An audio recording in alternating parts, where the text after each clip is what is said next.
भगवद गीता अध्याय 5 कर्म संन्यास योग। गीता की गंगा में बहते हुए हम 5वें चैप्टर पर आ गए हैं। दोस्तों, दुनिया में कुछ अलग करना है तो दुनिया से कुछ अलग जानना भी पड़ेगा, और गीता से बड़ा कोई ज्ञान नहीं है। और अगर आपने सबसे बड़े ज्ञान यानी भगवद गीता को समझ लिया तो फिर ऐसा क्या है जो आप नहीं कर सकते।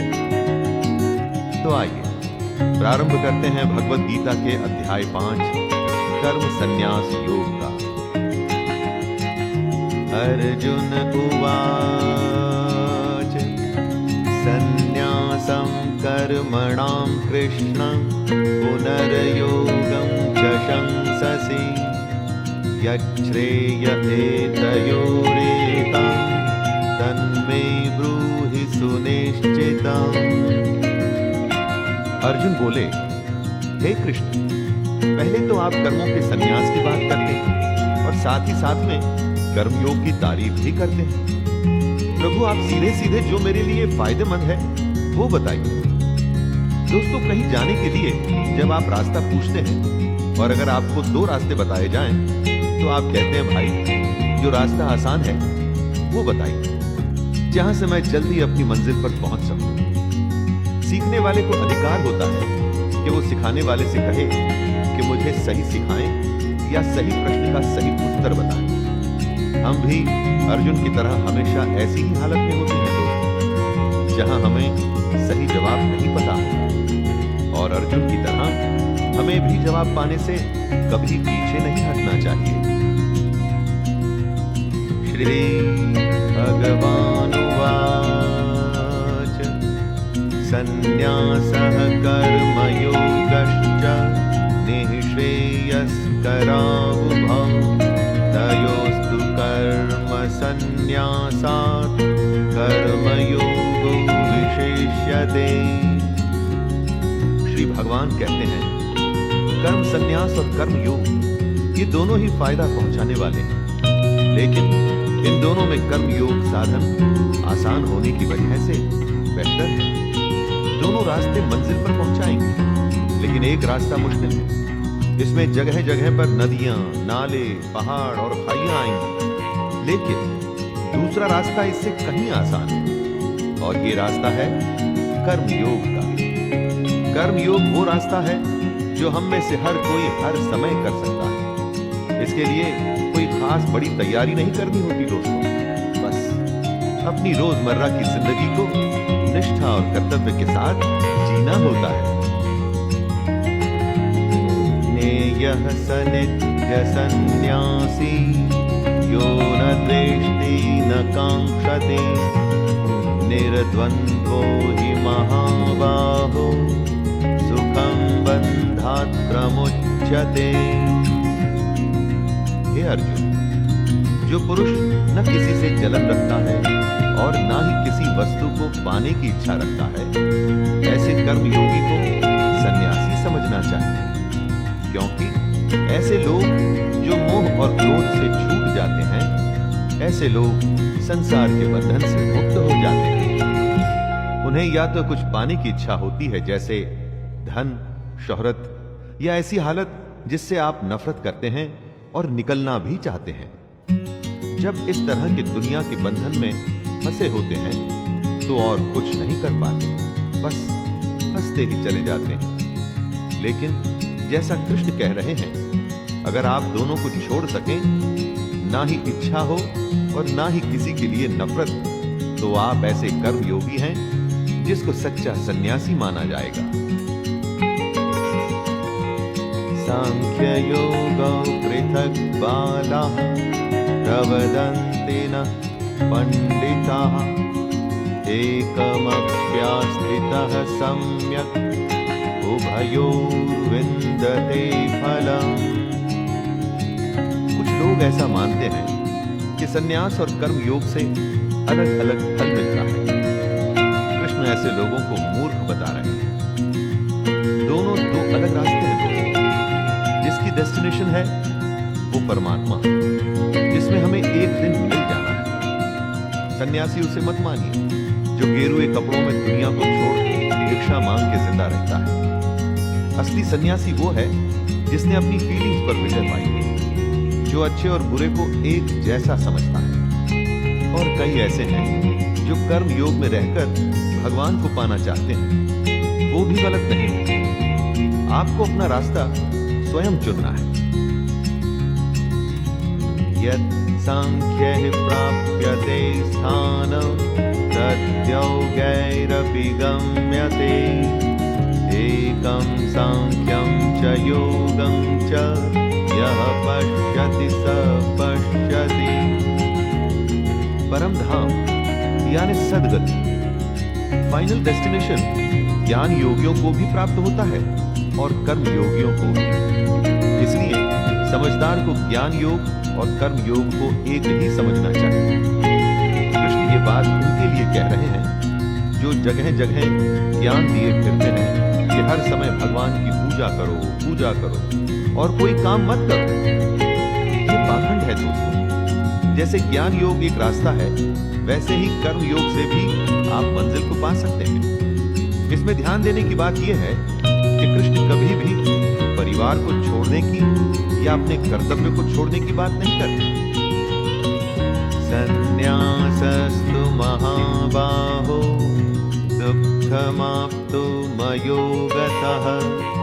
योगयुक्तो मुनिर्ब्रह्म न चिरेणाधिगच्छति।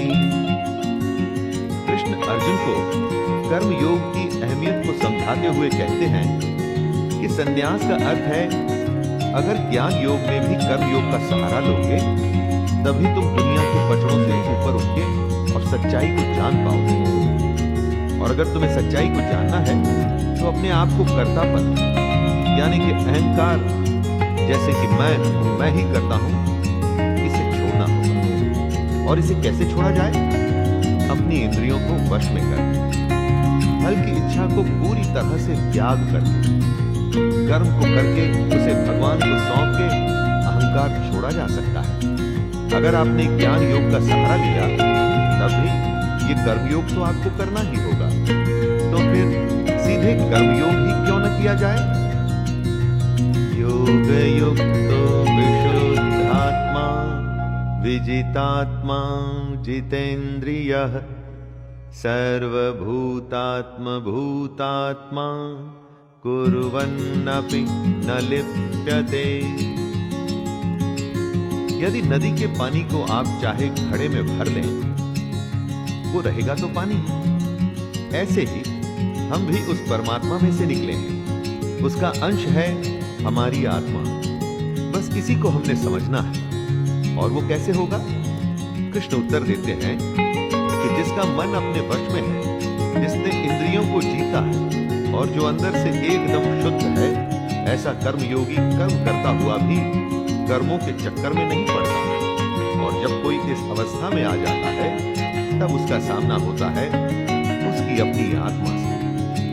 दोस्तों, दुनिया का सबसे बड़ा सच यही है और इसी को जानने का ही ये सारा खेल है। और यही बात कृष्ण अलग अलग तरीके से समझा रहे हैं।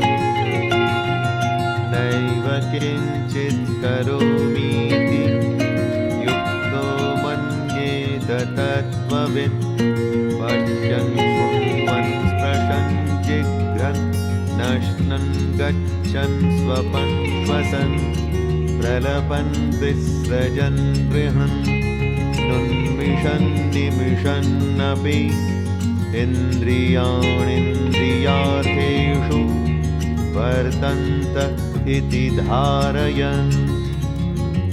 जो सच्चाई को जान चुका है, जिसे ज्ञान प्राप्त है, वो सांख्य योगी देखता है, सुनता है, स्पर्श करता है, सूंघता है, खाना खाता है, सोता है, सांस लेता है, बोलता है, सब कुछ करता है जो मैं और आप करते हैं। लेकिन उस ज्ञानी और हम सब में एक बहुत बड़ा फर्क है दोस्तों। वो ये कि सब कुछ करते हुए भी वो जान रहा है कि ये वो नहीं, कोई और कर रहा है। वो खुद को इस सब को करने वाला नहीं मानता, वो इस सब के पीछे ईश्वर को मानता है। अपना हर कर्म वो भगवान को सौंप देता है। हम ये समझते हैं कि हम अपनी दुनिया को चलाने वाले स्वयं हैं, परंतु यही फर्क है हम में और ज्ञानी में। ब्रह्मण्याधाय कर्माणि संगं त्यक्त्वा करोति यः लिप्यते न स पापेन पद्मपत्रमिवाम्भसा। कमल के फूल को ध्यान से देखिएगा दोस्तों, वो होता कीचड़ में, उस पर से पानी आता जाता रहता है, लेकिन उसका पत्ता हमेशा सूखा ही मिलेगा। कीचड़ में रहकर भी वो उसमें लिप्त नहीं होता। यही समझदार की निशानी है। ऐसे ही इंसान को ज्ञानी कहते हैं, जो इस दुनिया में रहे, अपने सारे कर्म कर्तव्य निभाए, लेकिन उसमें लिप्त न हो, इनके चक्करों में न फंसे। जिम्मेदारियों से आप बच नहीं सकते दोस्तों, उनसे भागना कायरता होती है। जिम्मेदारियां तो हमें निभानी है, दुनिया के सारे काम करने ही पड़ेंगे, लेकिन ये काम ऐसे करने हैं जिसमें हम फंस न जाए, जैसा कि कृष्ण बता रहे हैं।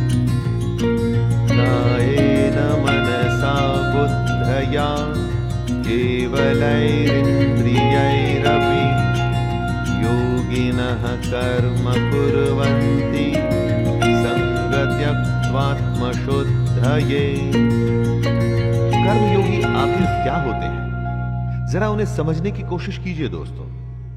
योगी अपने शरीर, मन, बुद्धि या इंद्रियों से कर्म करते हैं, लेकिन अपने अंदर से वो भगवान को समर्पित करते रहते हैं। बाहर से देख के ऐसा लगता है कि ये तो सब कुछ हमारे जैसे ही कर रहे हैं, हमारे जैसे ही परिवार हैं, नौकर हैं, नौकरी है, सब कुछ तो नॉर्मल है, लेकिन ऐसा सिर्फ दिखता है।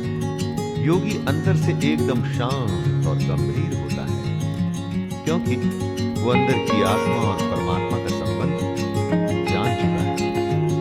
इसके बावजूद वो सारे कर्म करता है।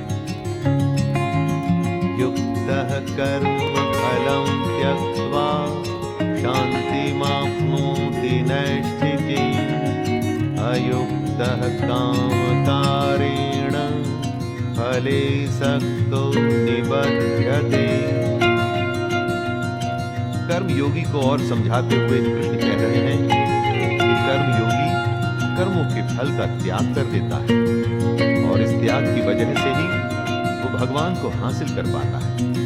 और वहीं दूसरी तरफ जो कर्म योगी नहीं है, जैसे कि हम में से ज्यादातर लोग, हमारे जैसे लोग कर्म के फल की इच्छा करते हैं और बस इसीलिए उसमें बंधे चले जाते हैं, और कभी भी इस दुनिया के झमेलों से छूट ही नहीं पाते। देखा जाए तो दोस्तों एक बहुत छोटा सा फर्क है इसमें।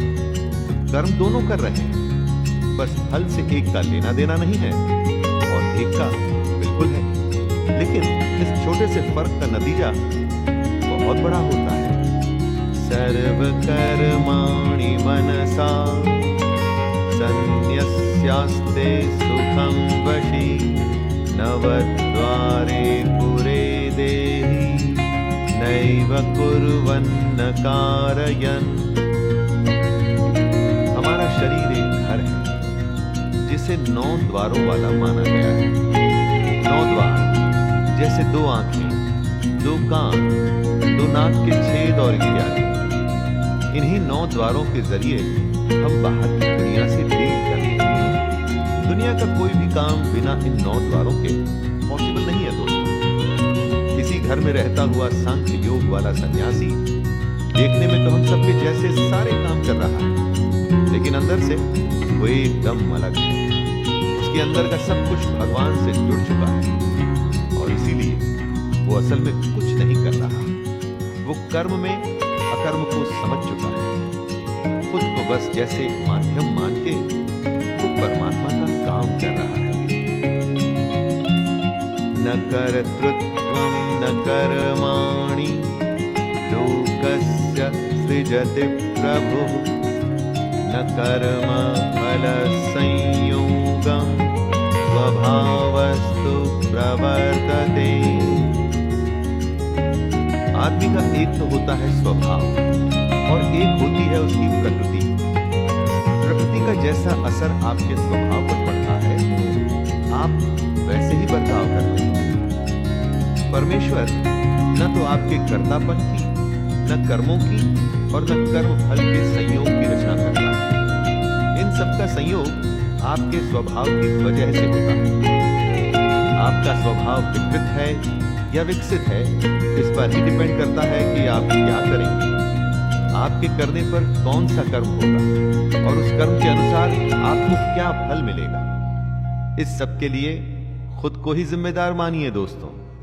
ऐसा मत सोचिएगा कि मैंने तो मेहनत की थी लेकिन भगवान ने ही फल नहीं दिया। न दत्ते कस्यचित् पापं न चैव सुकृतं विभुः अज्ञानेनावृतं ज्ञानं तेन मुह्यन्ति जन्तवः। सब कुछ हमारे अंदर है, बस उसे हमारे सामने लाने की देरी भर होती है। उससे 1 to 1 करने की जरूरत होती है दोस्तों। भगवान न किसी के पाप कर्म को और न किसी के शुभ कर्म को ग्रहण करता है। पाप हो या पुण्य, ये तो आपके ही हैं, तो भगवान का इसमें क्या लेना। आप अपने स्वभाव, अपने नेचर के चलते जिस तरह के कर्म करते हैं, उसका नतीजा ही पाप या पुण्य होता है। आपके खुद के अंदर ज्ञान है, लेकिन वो अज्ञान के द्वारा ढका हुआ है। उसी के चलते सारे बुरे काम होते हैं। अगर आप उसे पहचान जाएंगे तो उसके बाद सिर्फ अच्छा ही अच्छा होगा।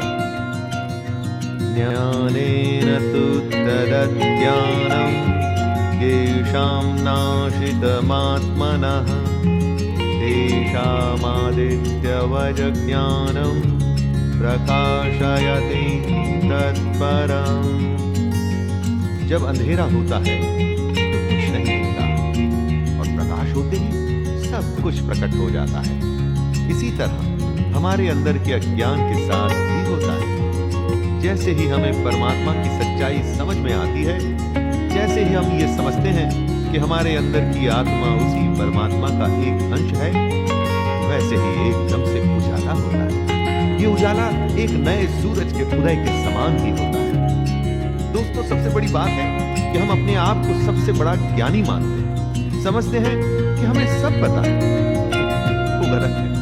अरे सबसे पहले ये स्वीकार करिए कि हमें कुछ नहीं पता, तभी रास्ता खुलेगा ज्ञान के आने का, वरना हमेशा ही अज्ञानी रहेंगे।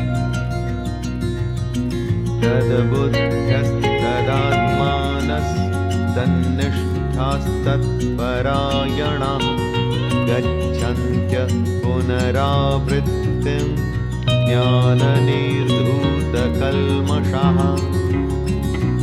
ज्ञान की बातें हो सकती हैं कि आपको बोरिंग लगे, फिलॉसफी या बकवास लगे। ये तो बस सोच है दोस्तों। दुनिया की सबसे सच्चाई को अगर कोई बोरिंग समझना चाहता है तो उसे कोई क्या कह सकता है। कृष्ण कहते हैं कि जिसका मन भगवान के कहे अनुसार चलता है, जिसकी बुद्धि उसे सही राह पे ले जाती है, जिसका ध्यान हमेशा उस परमात्मा में लगा रहता है, ऐसे लोग एक दिन कर्म के बंधन से, जन्म के बंधन से मुक्त होकर उसी परमात्मा में मिल जाएंगे और इसे ही परम गति कहते हैं। दोस्तों, ये कुछ गिने चुने लोगों को ही मिल पाती है। क्या आप उनमें से एक हैं? विद्या विनय संपन्ने ब्राह्मणे कविहस्तिनि शुनि चैव श्वपाके च पंडिताः समदर्शिनः। समदर्शिता यानी कि समान भाव रखना। जो पंडित और चांडाल को या गाय और कुत्ते को, गाय या हाथी को एक भाव से देख सकता है, उसे ही खुद को ज्ञानी कहलाने का अधिकार है। ज्ञान सबसे पहले हमारे अंदर के भेदभाव को खत्म करता है। चारों तरफ यही भेदभाव तो हमें दिखता है। हजारों साल पहले जो कृष्ण ने कहा, उस पर आज तक भी लोग चलने को तैयार नहीं हैं। अगर ज्ञान हासिल करना है तो अपने अंदर समभाव पैदा करना चाहिए। अज्ञान या अहंकार में किसी को छोटा या बड़ा समझना बेवकूफी है। इहैव त्रैर्जितः सर्गो येषां साम्ये स्थितं मनः निर्दोषं हि समं ब्रह्म तस्मात् ब्रह्मणि ते स्थिताः। कृष्ण कह रहे हैं कि जिसके मन में समभाव आ गया उसने जीते जी ही इस दुनिया को जीत लिया।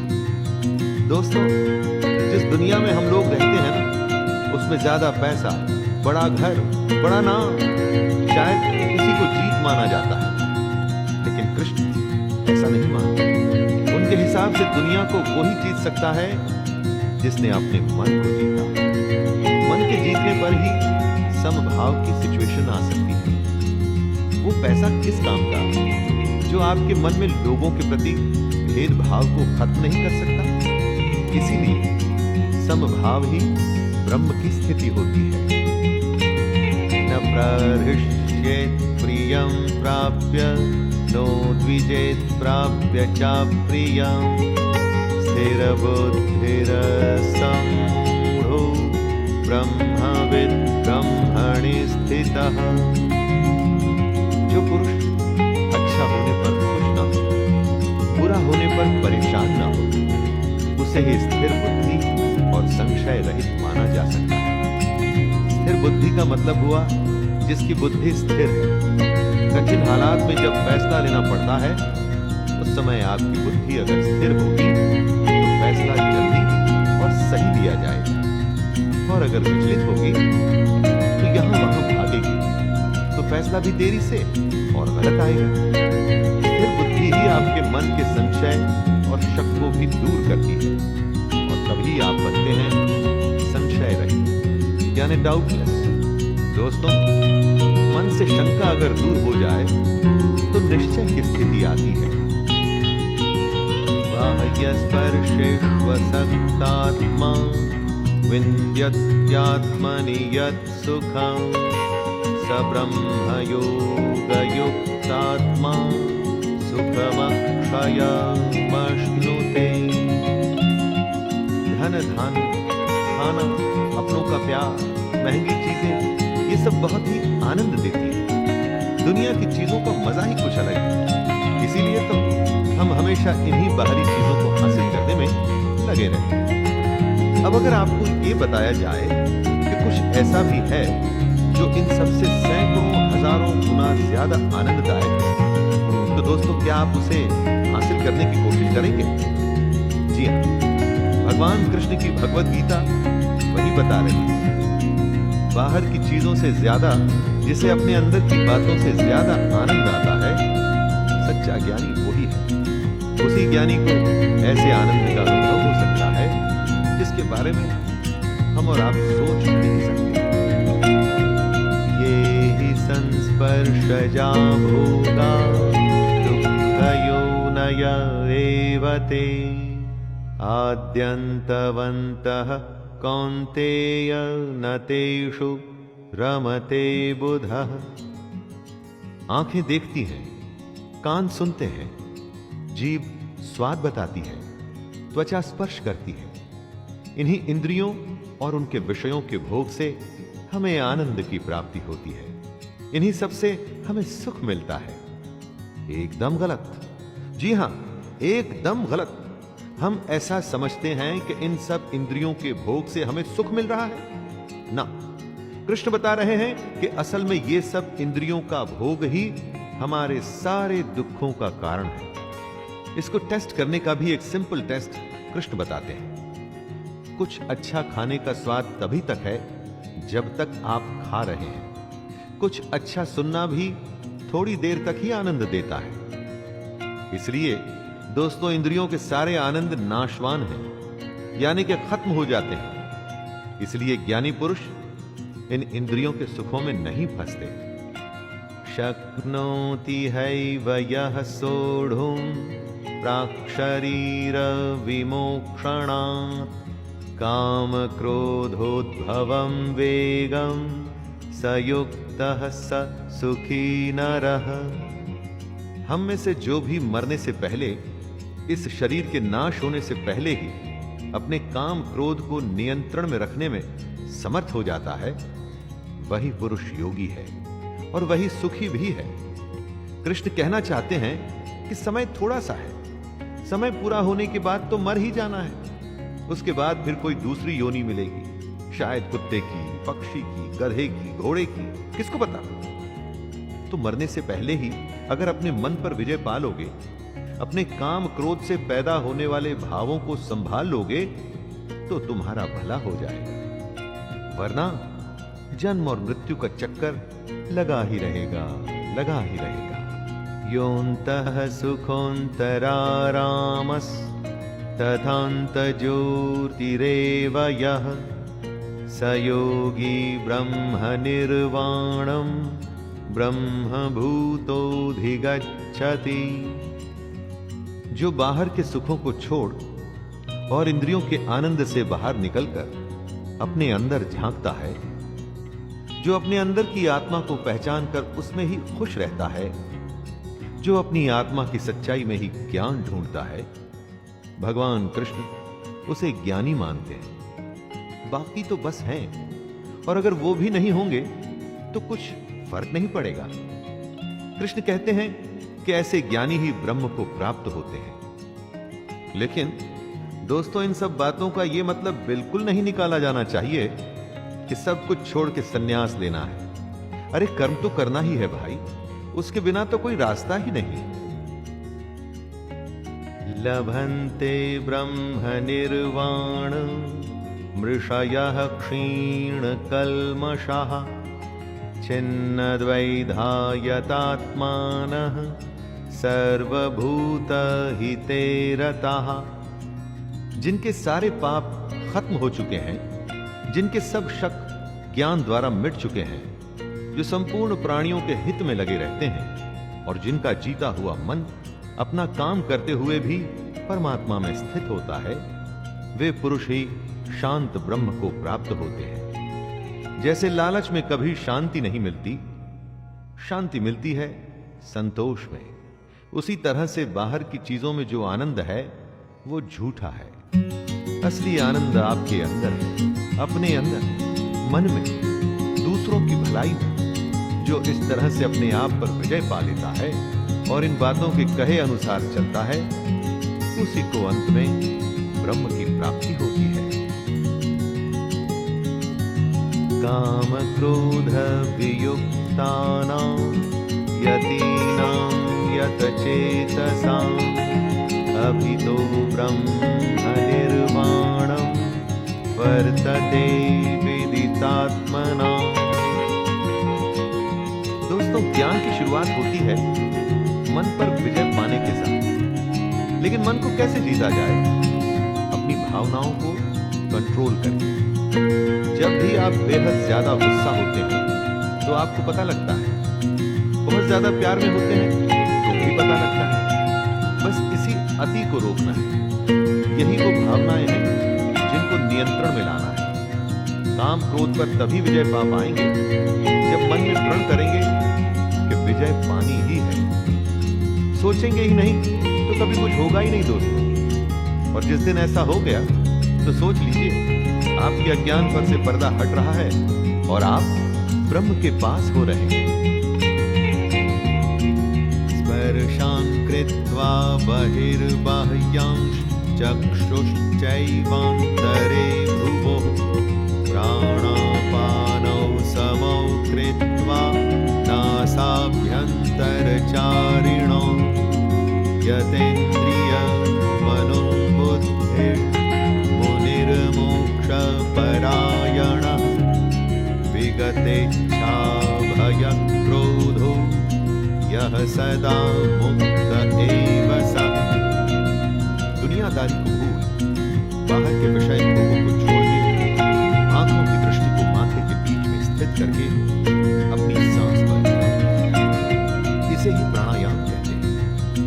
ये एक माध्यम है ध्यान में ध्यान, अपनी इंद्रियों को वश में करने का। जिंदा रहने के लिए अपने आप सांसें तो सबकी चलती है, अपनों को औरों से अलग करिए। अपनी आती और जाती हुई सांसों को नियंत्रण करिए।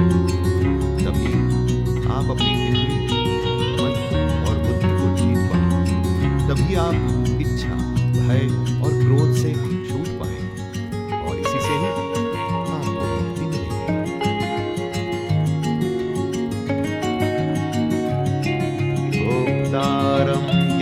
यज्ञतपसां सर्वलोकमहेश्वरं सुहृदं सर्वभूतानां ज्ञात्वा मां शान्तिमृच्छति।